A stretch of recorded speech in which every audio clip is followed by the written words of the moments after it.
Amén. Muy bien, mis estimados hermanos, abrimos nuestras Biblias en la epístola a los Efesios, en el capítulo 4. Leemos a partir del versículo 28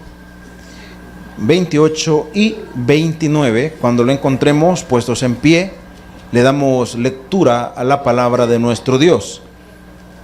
Efesios capítulo 4, versículos 28 y 29. ¿Lo tenemos, hermanos? Muy bien, entonces lo leemos y dice de la siguiente manera. Juntos le damos lectura a la palabra de nuestro Dios.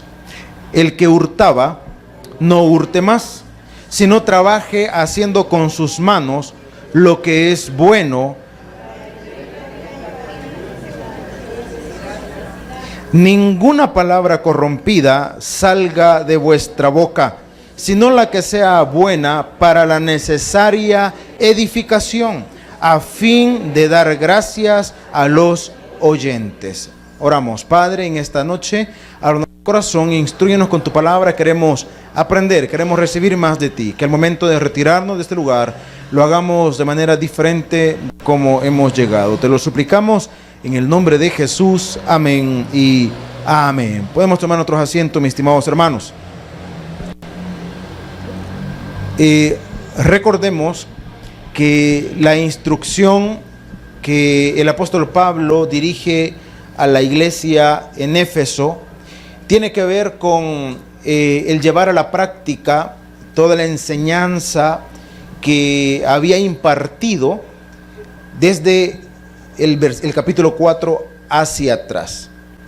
Entonces habíamos venido hablando acerca de las diferentes actitudes que los creyentes encontramos, o con lo que los creyentes nos encontramos dentro de las congregaciones. Hay cosas que nosotros no quisiéramos que sucedieran. Hay cosas que nosotros no quisiéramos que pasaran dentro de las iglesias, o que en algún momento nos sorprenden porque nosotros pensábamos que esas cosas no pasaban, que esas esas eran cosas propias de la vida lejos de Dios o de la vida del mundo. Por ejemplo, que usted dijera, que usted expresara o se expresara de otra persona diciendo: a mí ese hombre o esa mujer me cae mal. Pues en el mundo eso es común. Lo que uno no esperaría es que esas cosas se den dentro de la iglesia. Eso es lo que uno no esperaría, o lo que uno no quisiera que sucediera. Tristemente sucede. Tristemente sucede. Entonces el apóstol confronta esas actitudes o esos comportamientos. Habla del enojo. Decíamos en ese momento de que no es pecado enojarse. Lo que la palabra enseña es que el enojo no le lleve ¿a qué, hermanos? Al pecado. Airaos, pero no pequéis. No es pecado enojarse. Que el enojo pueda conllevarlo al pecado, eso sí. Entonces habla de esa reacción muy propia de nosotros y dice, bueno, tiene derecho a enojarse, pero no permita que eso lo conlleve al enojo. Luego habla de otro comportamiento, de otra conducta, y decíamos que no es que se esté limitando solamente a lo que allí está diciendo. Cuando dice el que hurtaba, no hurte más. No se refiere a que tiene esa conducta y está confrontando esa conducta específica. No, sino que aquel comportamiento o aquellas características que antes teníamos al no conocer a Dios, ahora que lo conocemos, en teoría deberían ser diferentes o deberían ser cambiadas o mínimamente modificadas. Dije mínimamente.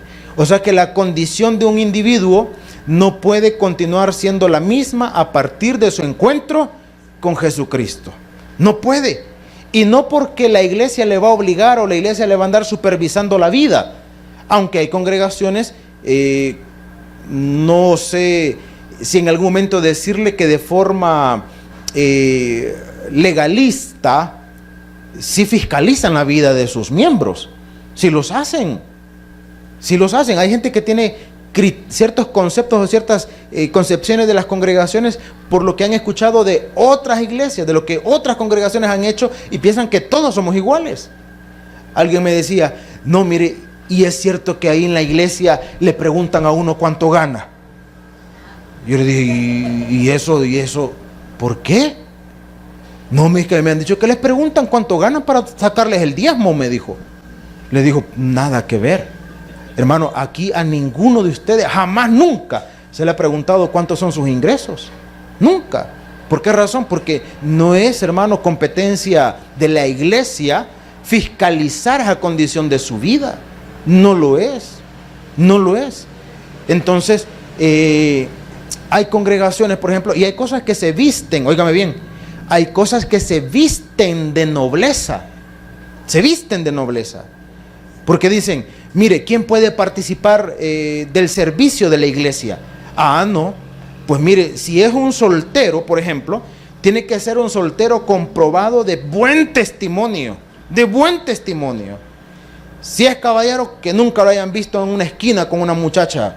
Si es muchacha, que nunca lo hayan visto en la esquina con el muchacho, por ejemplo.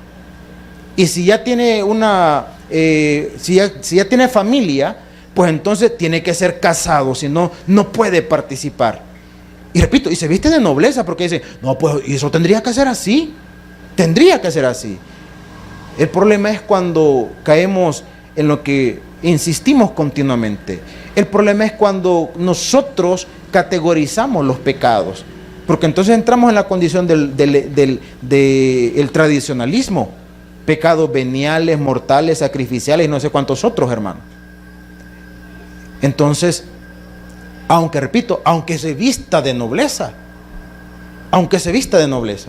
le pongo el ejemplo del bautismo. Mire, y para bautizarse, ¿qué requisitos? Aquí nos preguntan, y qué bueno, me encanta cuando lo preguntan. ¿Y qué requisitos hay? ¿Y por qué preguntan de requisitos? Porque en otras congregaciones le dicen, porque usted para bautizarse, usted tiene que pasar por lo menos un estudio de 1 año. Usted para bautizarse tiene que estar casado. Y yo les digo, y yo no lo caso si no es bautizado. Entonces ya se amoló. Usted para casarse tiene que estar, para bautizarse tiene que estar casado, y yo no lo caso si no está bautizado. Y entonces, mis estimados hermanos, la condición del individuo cambia porque es la obra del Espíritu Santo en nosotros. La persona no cambia porque la iglesia lo va a fiscalizar, porque la iglesia anda al pendiente, ¿verdad?, de su comportamiento en casa, en su trabajo, en la calle. La iglesia anda pendiente de su comportamiento. Hermano, si hay alguien que está al pendiente de nosotros y es de quien debería interesarnos podernos presentar agradables o no, ¿y quién es, hermanos? Es Dios. Porque hay gente que le tiene más temor a los hermanos que a Dios. Le tiene más temor. Cuentan la historia de una hermana que hacía limpieza en la iglesia y estaba barriendo a la hermana y había hecho ya el puchito de polvo, ¿verdad? Puchito de basura. Y de repente se quedó viendo, hermano, y levantó la alfombra que estaba en la parte del púlpito y metió la basura allí. Y escuchó una voz que le dijo, ¿qué estás haciendo? Y la hermana se asustó, le dijo, ¿quién es? Soy Dios, le dijo. Ay, menos mal creí que era el pastor, dijo la mujer, ¿verdad? O sea, ¿se imagina usted? Esa es la condición muchas veces del individuo. Esa es la condición del individuo. Se asusta, espanta de los hermanos, y de Dios no. Y de Dios no. Cuando es Él el que está al pendiente nuestro, en todo momento, en todo tiempo. Entonces, dice la palabra.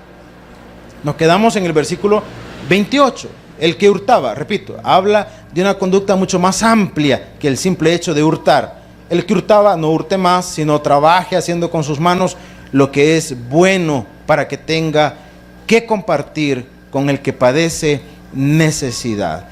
Versículo 29, y viene hablando siempre, de la condición o de la forma como nosotros nos relacionamos principalmente con los miembros de nuestra iglesia, o los miembros, si usted lo quiere ver un poquito más amplio, de nuestra comunidad. Dice, ninguna palabra corrompida, ¿qué dice, hermanos? Salga de vuestra boca.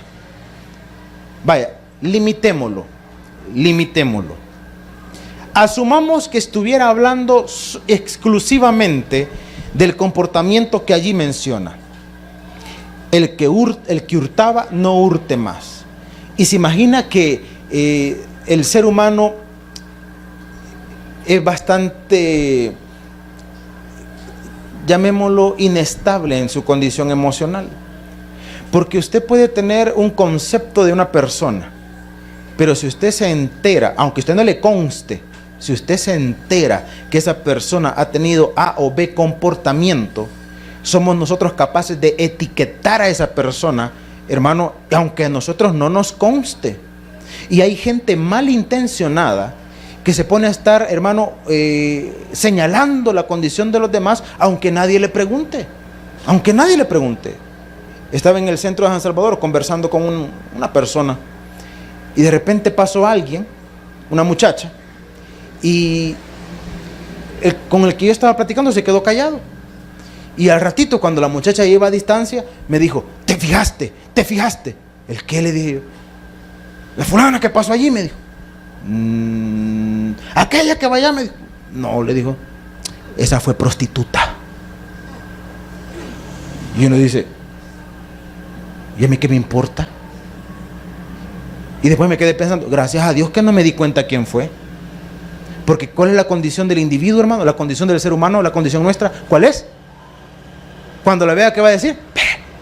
Aunque ya no sé, hermano, la que fue prostituta.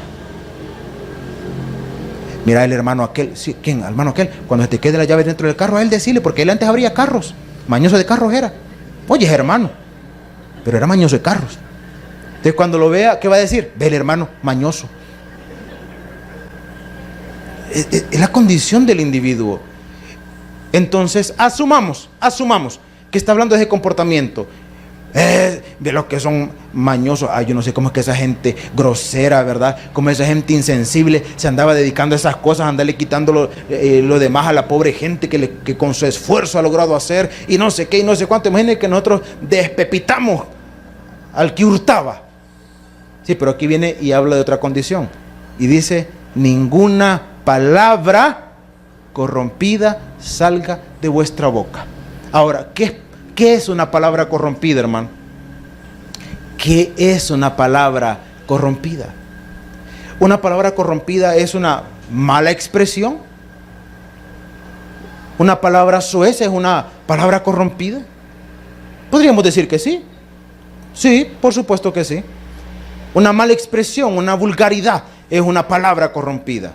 ¿Ok? Está bien. Está bien. Y una palabra que tiene como fin causar daño, ¿será una palabra corrompida también? Porque hay palabras que causan daño, hermano. Hay palabras que son literalmente una pedrada, ¿verdad? Literalmente. Literalmente. Cuando nuestra forma de defendernos, o no de defendernos, perdón, muchas veces nuestra forma de atacar es a través de las palabras que sutilmente muchas veces nosotros expresamos. Es que nada puedes hacer bien, nada. Y a veces no es la palabra, sino cómo lo decimos, ¿verdad? Nada puedes hacer bien, nada. Hermano, esas palabras causan daño. Cuando los padres en un momento de enojo le dicen a sus hijos, yo no sé por qué naciste. Son palabras corrompidas, hermano, porque causan daño. Daño. Cuando solamente suelta una palabra y simplemente dice inútil. Palabras corrompidas, hermano. Palabras corrompidas. Palabras corrompidas. Muchas veces pensamos solamente en las vulgaridades. Mire, gracias a Dios que yo no uso palabras altisonantes, palabras vulgares, palabras sucias, yo no las uso. Y las palabras que expresan menosprecio, ¿qué tal con esas? Porque hay gente que no es vulgar, hermano. Que hay gente que no es vulgar, pero es menospreciativa. Ve de menos a los demás. ¿Y vos qué vas a saber? Ignorante. ¿Qué vas a saber? ¿Y usted qué me va a decir a mí? O sea, hermano, intentar ver de menos a los demás. Palabra corrompida, o sea, hablamos de corromper, simple y sencillamente es todo aquello que no tiene utilidad. Que no tiene utilidad. Entonces, cuando dice ninguna palabra corrompida, está diciendo tenga cuidado, porque hay cosas que nosotros expresamos, hermano, que no tienen ninguna utilidad. Ninguna utilidad. Ninguna utilidad. Usted supo algo de alguien, independientemente tenga alguna relación con usted, sea su amigo, su primo, su pariente, su hermano en Cristo, quien sea, hermano, quien sea. O es alguien que usted ni siquiera alguna vez ha dirigido la palabra, pero le conoce, o al menos de vista lo identifica. Y usted le vio en una condición inapropiada a esa persona. Y usted de repente se acerca a alguien solo para contarle lo que usted había visto de aquella persona. Pregunta, ¿por qué lo hizo? ¿Cuál fue su motivación? Los cristianos tenemos buenas excusas. Si le vienen a contar algún chisme de alguien, usted pregunta, mi hermano, ¿y por qué me está contando eso? Para que podamos orar. No, si tenemos escapadas olímpicas, ¿verdad? Para que lo pongamos en oración. O sea, sí, no es por chisme, no. Es para que oremos juntos. Yo ando buscando más voluntarios en oración para que oremos por la causa del pobre hermano, de la pobre hermana. Y aquel que ni hermano es. Y aquel que tal vez nunca, repito, le ha dirigido la palabra, solo lo identificó. Mira, el vecino, el fulano, aquel que vive como en la cuarta casa de aquí para allá. Ajá, ¿qué pasó? Andaba, pero mira, arando, andaba en todo el centro. Yo nunca lo había visto bolo, no sabía que era bolo, pero gran chichipate, lo hubiera visto. ¿Y para qué lo está contando? En la iglesia para que lo pongan en oración, y el vecino bolo, ¿para qué? Para que la gente se dé cuenta de la clase de vecinos que uno tiene, por Dios. Ay, imagínense. Hermanos, ninguna palabra corrompida salga. O sea que si lo que vamos a expresar, hermano, no tiene ningún beneficio, ¿qué es lo mejor, hermano? Tráguesela. Es lo mejor. Tráguesela. Cuesta, hermano. Yo no digo que no cuesta, cuesta. Pero es parte de lo que nos está llamando el Señor, o de la instrucción del apóstol Pablo para los creyentes. Ninguna palabra corrompida salga de vuestra boca. Si lo que vamos a decir no tiene ningún beneficio, no trae ninguna condición edificante, entonces ¿para qué decirlo? Entonces ¿para qué traerlo a colación? ¿Para qué? ¿Para qué? ¿Qué tiene? ¿Cuál es la razón de ser? Recuerdo a alguien que tenía cierto liderazgo en una congregación, o lo habían ascendido a cierto liderazgo. Entonces los colaboradores que tenían ya eran personas mayorcitas, y en el criterio de él, estas personas no le colaboraban o no rendían como él quería. Entonces cada vez que tenía la oportunidad decía lo siguiente. No, decía, si de estos 3, de estos 4 no hago uno. No hago uno. De estos no hago uno. Y va de repetir cada vez que tenía la oportunidad. Va de repetir y repetir y repetir. Hermano, mire, ¿y acaso con andar diciendo que de los 4 no hacía uno, acaso eso iba a venir a contribuir a una mejor eficiencia de trabajo de su equipo? ¿Iba a venir a traer algún beneficio a eso? Ninguno. Ninguno. Entonces, ¿por qué lo hacía? Simplemente porque él quería mostrarse más competente que los demás. Simple y sencillamente. Haciendo ver mal a los demás. ¿Por qué los creyentes a veces, hermano, señalamos, criticamos, juzgamos? ¿Por qué lo hacemos? Simple y sencillamente para nosotros vernos mejor. Para hacerme ver bien. Para ponerme en una condición distinta, porque estamos diciendo, mire cómo son todos los demás, mire cómo soy yo, mire cómo soy yo, mire cómo soy. ¿Cómo son los demás? Tajo de incompetentes, ¿Por qué? Porque yo sí soy competente. Yo sí. Mis estimados hermanos, el apóstol dijo: ninguna palabra corrompida salga de vuestra boca, sino la que sea buena para la, como dice, hermanos, necesaria, ¿qué, hermanos? Edificación. Para la necesaria edificación. En otras palabras, muy diferente es, por ejemplo, muy diferente es que usted vea a alguien, hermano, en una condición inapropiada, y entonces usted se tome el tiempo para llamar a aquella persona y decirle: mire, hermano, mire, hermana, me gustaría hablar un minutito con usted, no sé si me lo permite.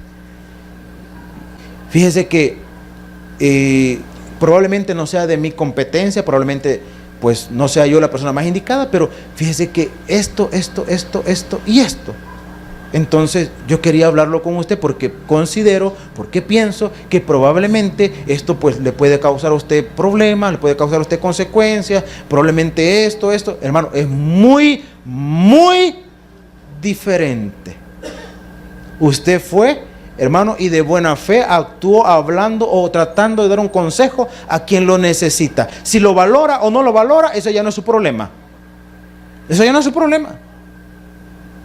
La Biblia en el libro de Ezequiel enseña y dice: si tú no amonestares al impío de su mal camino, el impío morirá y su sangre demandaré de tus manos.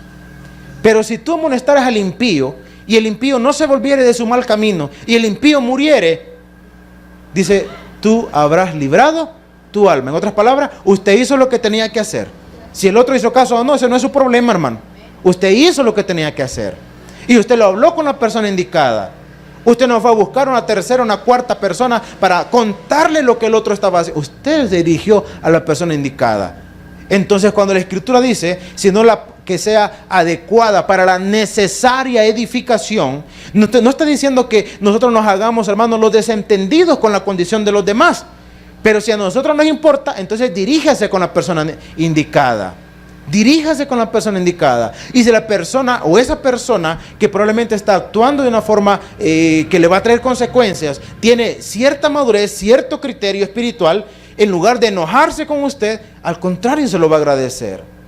Porque el proverbio dice: mejor es reprensión manifiesta que amor oculto. Fieles son las heridas del que ama, pero importunos los besos del que aborrece. En otras palabras, alguien que sabe, hermano, apreciar un consejo, en lugar de enojarse, le va a agradecer. Y el que no, pues el que no quizás va a agarrar llave y le va a decir: usted que le importa, nos ha metido, viva su vida, deje vivir la de los demás. Probablemente sí. Pero usted siéntase tranquilo que usted hizo la parte que le correspondía. Entonces, dice la Escritura, una vez más, versículo 29. Ninguna palabra corrompida salga de vuestra boca, sino la que sea buena para la necesaria edificación, a fin de dar gracia, ¿a quién dice? A los oyentes. Hermano, cuando dice a fin de dar gracias, no significa, porque también ya hemos hablado en otras oportunidades, que en el caso del mensaje, por ejemplo, en el caso del mensaje, no se trata de uno venir, hermano, y todo el tiempo hablar condiciones que sean sumamente agradables para nosotros. No necesariamente así. Muchas veces la palabra nos va a confrontar. ¿Quién nos va a confrontar, hermanos?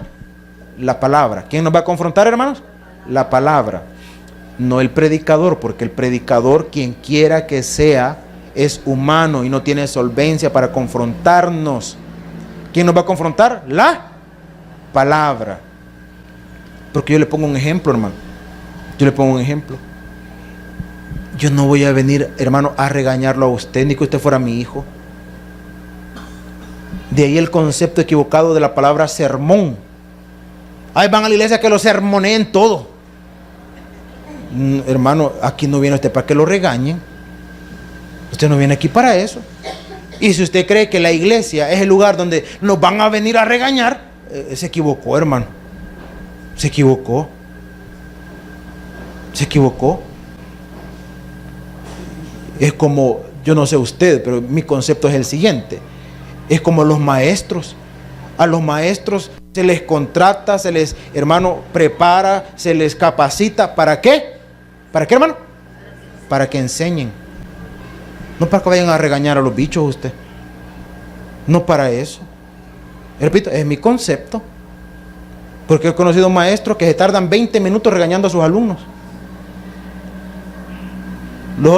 Los otros 10 minutos los hacen para, hermano, para medio relajarse y dan clase 15. Se fueron los 45 minutos. Repito, es mi apreciación, hermano. Usted viene aquí para edificarse a través de la palabra de Dios.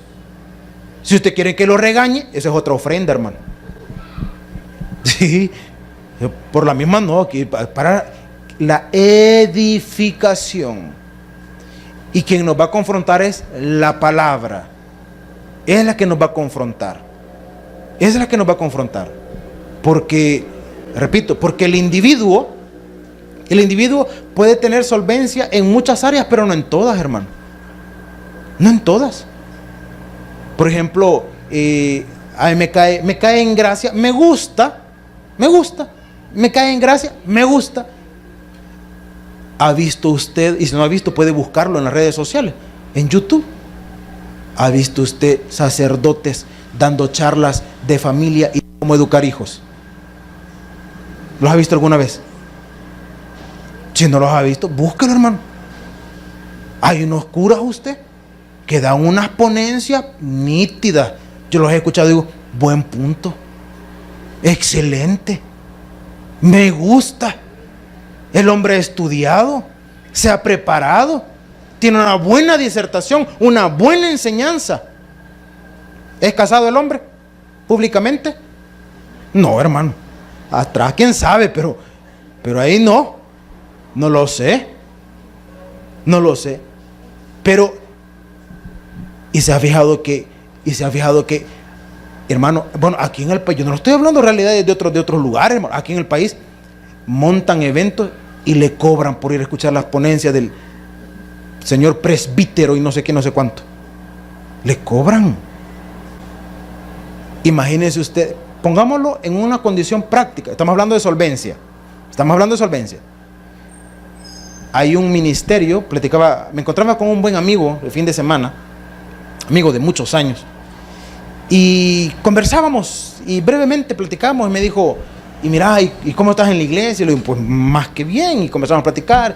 Y vos, le digo, no, me dijo, yo soy parte de un movimiento católico. Le dije, pues qué bueno, te felicito, me gusta. ¿Y de qué movimiento sos? Le dije, le pregunté, ¿sos carismático, neocatecumenal? No, me dijo, yo soy de encuentros conyugales. Hay un movimiento dentro de la iglesia católica que se llama así, encuentros conyugales. Bonito, ¿verdad? Bonito. ¿Cómo se llama? Encuentros conyugales. ¿Cómo se llama, hermano? Encuentros conyugales. ¿Y quién cree que es el líder del ministerio Encuentros Conyugales? ¿Quién cree que es? Un cura, hermano. Entonces, mire qué interesante. Y arman sus eventos, hermano, y venden tarjetas. Y repito, y van a escuchar a alguien que en teoría no tiene familia a hablar de la familia. Y muy buenas ponencias. La cuestión es, ¿las habrá vivido? ¿Sabrá lo que está hablando realmente? Entonces, hermano, el que expone, hablando en términos humanos, el que expone puede tener solvencia en muchas áreas, pero no en todas, hermano. Por eso es que usted no viene a recibir acá los regaños del que está allí exponiendo la palabra. Si vamos a ser confrontados con la palabra. Porque podemos hablar de muchas cosas. Y pongámoslo en perspectiva todo lo que usted quiera. ¿En cuál de todas tenemos solvencia? ¿En cuál de todas? Mire, ¿de qué vamos a hablar? Hablemos de la finanza. ¿Tiene solvencia? Pues no debo mucho. ¿Debe? Sí. Bueno, algo tendrá que decirnos, ¿verdad? Mire, denos una charla acerca de los hijos adolescentes. Bueno, no tengo hijos adolescentes, pero he trabajado con adolescentes. Bueno, háblanos del matrimonio. Bueno, vamos a hablar del matrimonio. ¿Qué quiere saber? ¿Cómo sobrevivir el matrimonio? ¿Qué quiere? Mire, ¿de qué situaciones quiere que hable? Bueno, y podemos hablar de un montón. Repito, podemos hablar de un montón. Ahora, ¿de cuántas podemos tener solvencia? Y reitero, por eso es que usted no viene a escuchar el regaño del ponente. Viene a ser confrontado con la palabra de Dios. Porque si hay alguien que tiene solvencia, aquí sí, mire, en todas las áreas, ¿quién es? Es Dios, hermano. Es Dios. Entonces la Escritura nos dice, sigamos avanzando.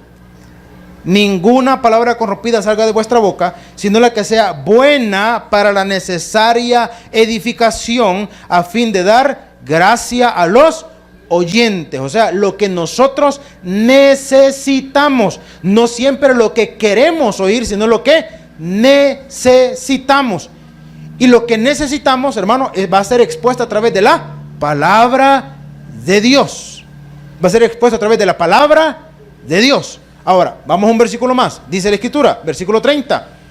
Y con este versículo, hermano, bueno, cerramos y podríamos...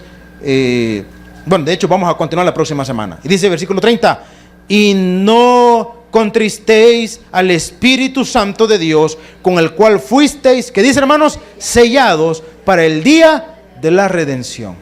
Me encanta porque esta porción de la Escritura nos habla, de la condición. Hablemos del comportamiento que ya venimos mencionando. El apóstol dice, bueno, si hemos tenido un encuentro con Jesucristo, nuestra forma de vivir va a experimentar un cambio, no un cambio obligatorio, sino un cambio que es el resultado de la comunión con Dios.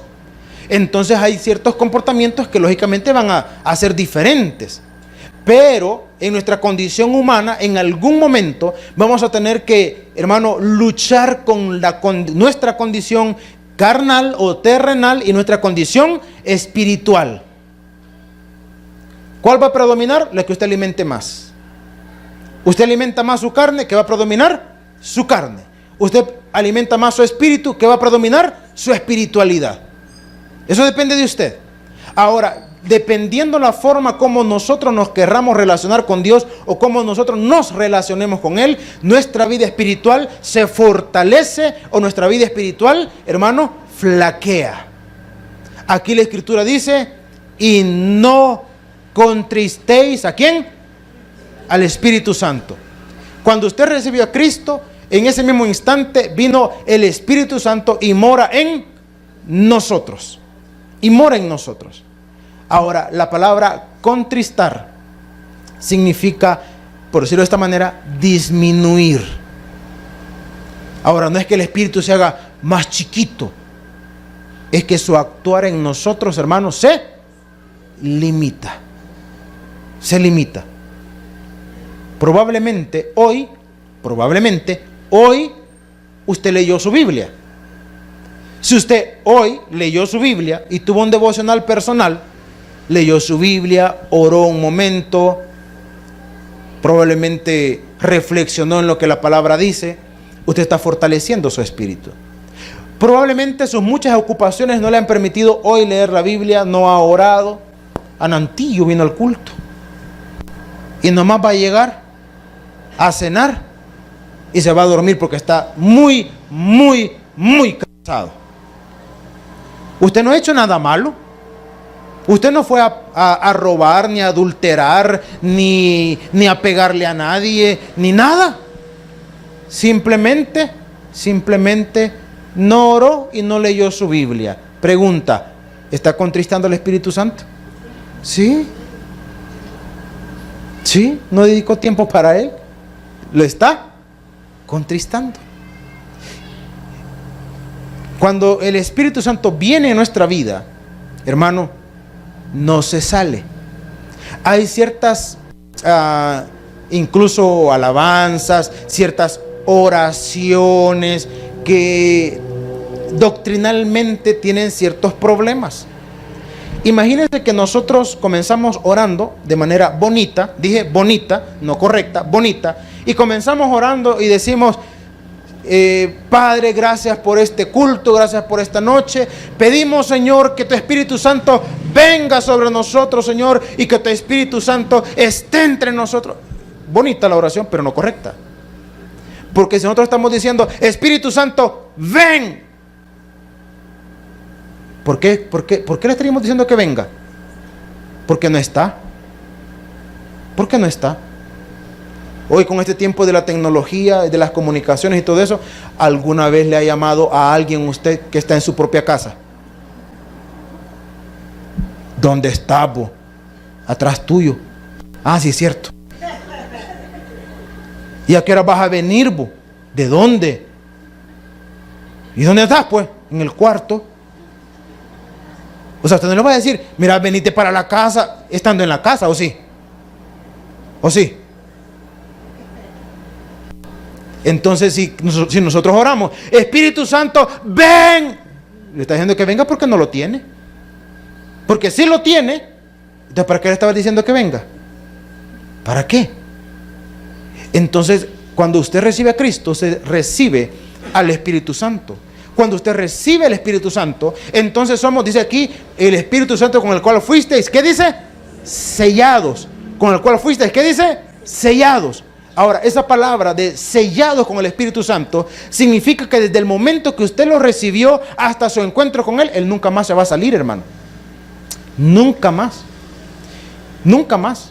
En el Antiguo Testamento, puesto que no había sido derramado el Espíritu Santo venía y se iba. La historia de Samson, la historia de David, la historia de Salomón, perdón, de Saúl. Saúl era atormentado por un espíritu y cuando David ministraba sobre él, ¿qué experimentaba? Paz.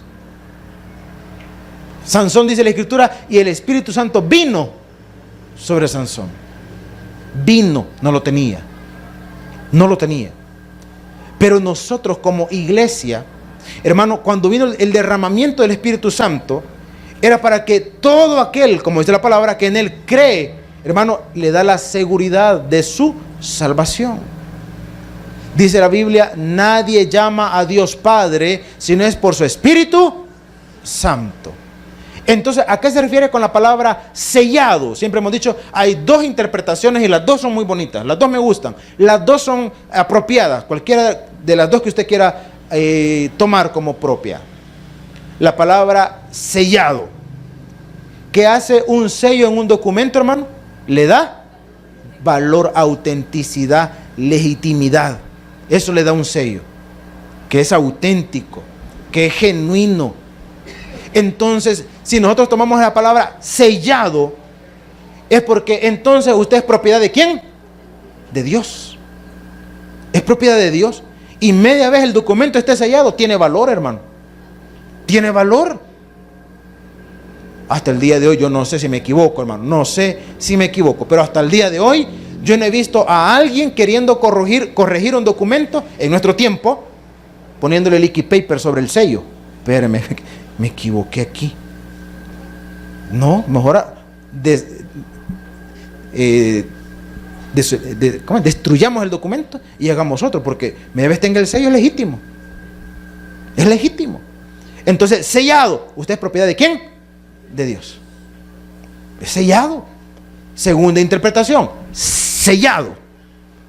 Como cuando se deposita algo sobre un valga la redundancia, depósito, usted lo cierra de tal forma que lo que está dentro no se pueda salir. ¿Qué hizo? Lo selló. Lo que está dentro ya no puede salir. Para aquellos que les gusta el hábito del ahorro o que quieren fomentarle el ahorro en sus hijos, hay dos tipos de alcancía. Hay alcancías con tapón y hay alcancías selladas, hermano. Yo vi a alguien una vez que estaba comprando una alcancía de lámina. Entonces cuando la vio dijo, no, esta no me gusta, dijo. Y yo, ¿y por qué? Es que esta no se puede abrir, dijo. O sea, de los que compran alcancías para después irla trasteando, ¿verdad? La idea de sellados con el Espíritu puede ser o sellado o, ¿cuál es la idea? Desde que usted se convierte en un hijo de Dios, desde ese momento hasta su encuentro con Él. Y cuando dice no lo contristéis, ¿a qué se refiere? A que toda conducta, todo comportamiento, toda actitud, hermano, que no nos conduce, que no nos fortalece hacia Dios, nos aleja. Extremo, extremo, pero así es, hermano. Jesucristo dijo, el que conmigo no recoge, ¿qué? Desparrama. Entonces, ¿qué significa? Hermano, nosotros contristamos al Espíritu, sí lo contristamos, hermano. Bonito fuera decir, hermano, ninguno de nosotros jamás, nunca volverá a contristar al Espíritu Santo. ¿Cómo no? En algún momento sí. ¿Cuándo? Algunos de ustedes no querían venir hoy en la tarde al culto, vaya. No querían venir. Gracias a Dios que vinieron. Pero no quería, más de algunos no quería. Y cuando usted dijo que no quería, ¿qué hizo? Contristó al Espíritu. Ahora, usted vino, ahora usted se va, ya no va contristado. ¿Cuándo lo va a contristar? Mañana que no quiera leer la Biblia. Es una condición, hermano, de sube y baja. A eso se le lo contrario a contristar al Espíritu sería la llenura del Espíritu. Y esa es una, hermano, no es una constante, sería lo contrario, una inconstante. En la medida en la que usted, hermano, fortalezca su relación con Dios, o usted puede llenarse, de la presencia del Espíritu, o usted puede, ¿qué? Contristarlo. Usted puede contristarlo. Usted estaba cambiando los canales de su televisión y pasó por el 17 y había un mensaje, pero después lo cambió a otro canal y había una buena película, recia la película. Y usted decidió y dijo, ¿qué hago? ¿Veo el sermón o veo la película? No, pero el sermón lo van a volver a dar tipo 11 de la noche, mejor después de la película lo voy a ir a ver. Y usted fue para la película. ¿Qué hizo usted? Contristó al Espíritu Santo. O sea, es que esa condición, hermano, todos podemos caer. El problema es cuando nosotros simple y sencillamente nos hagamos indiferentes. Nos hagamos los indiferentes.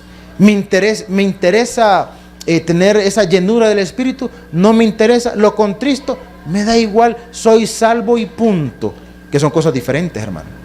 Usted puede ser salvo y el Espíritu Santo contristado dentro de usted. ¿Qué significa eso? Que va para el cielo, pero no disfruta la vida cristiana. No la disfruta. O la vida espiritual no la disfruta. Hay cristianos que siguen siendo apáticos a muchas cosas espirituales. Cristianos que dicen que van para el cielo y les es apático leer la Biblia. Dicen que es aburrida. Dicen que les da sueño. Hay cristianos, hermano, que les es totalmente apático escuchar un mensaje si no es en la iglesia. Nunca van a escuchar o nunca van a buscar un mensaje a través, por ejemplo, de las redes sociales. Nunca. O de alguna plataforma virtual. Nunca. Porque eso es aburrido. Yo he escuchado cristianos de nuestra iglesia, de nuestra denominación, no de esta iglesia, de nuestra denominación, que no les gusta Radio Bautista. No les gusta. Yo sé que algunos ya están pensando ¿por qué? ¿Por qué a algunos no les gusta Radio Bautista? Que solo predicaciones ponen usted. Solo predicaciones ponen. Imagínense. Entonces, mis estimados hermanos, no se trata de decir que nunca vamos a contristar al Espíritu, o los que contristan el Espíritu son malos cristianos. Todos nosotros, hermanos, lo hacemos en algún momento. El detalle es que no vivamos conformándonos con una vida a medias espiritualmente hablando. Si bien es cierto, contristamos al Espíritu, pues también tenemos la capacidad o la condición de poder ser llenos del Espíritu. ¿En qué momento, en qué circunstancia? En primer lugar, pidiéndolo. Usted puede pedirlo. Señor, quiero ser lleno de tu Espíritu Santo. Y solamente le voy a dejar como anticipación. ¿Y qué es ser lleno del Espíritu Santo? Eso será en capítulo para el próximo miércoles, ¿verdad? Así que no se lo pierda a la misma hora y por el mismo canal. Así que dile un fuerte aplauso a nuestro Padre Celestial. Vamos ahora. El predicador ha terminado su mensaje. Es tiempo de que recibas a Jesús como tu Salvador personal. Invócale de la siguiente manera: Señor Jesús, yo te recibo hoy como mi único y suficiente Salvador personal. Creo que eres Dios, que moriste en la cruz por mis pecados y que resucitaste al tercer día. Me arrepiento, soy pecador. Perdóname, Señor. Gracias doy al Padre por enviar al Hijo a morir en mi lugar. Gracias, Jesús, por salvar mi alma hoy en Cristo Jesús, mi Salvador. Amén. Ahora te invitamos a que crezcas en el conocimiento de las Escrituras. Congrégate con nosotros. Estamos ubicados en kilómetro 6,5, carretera a Los Planes de Renderos.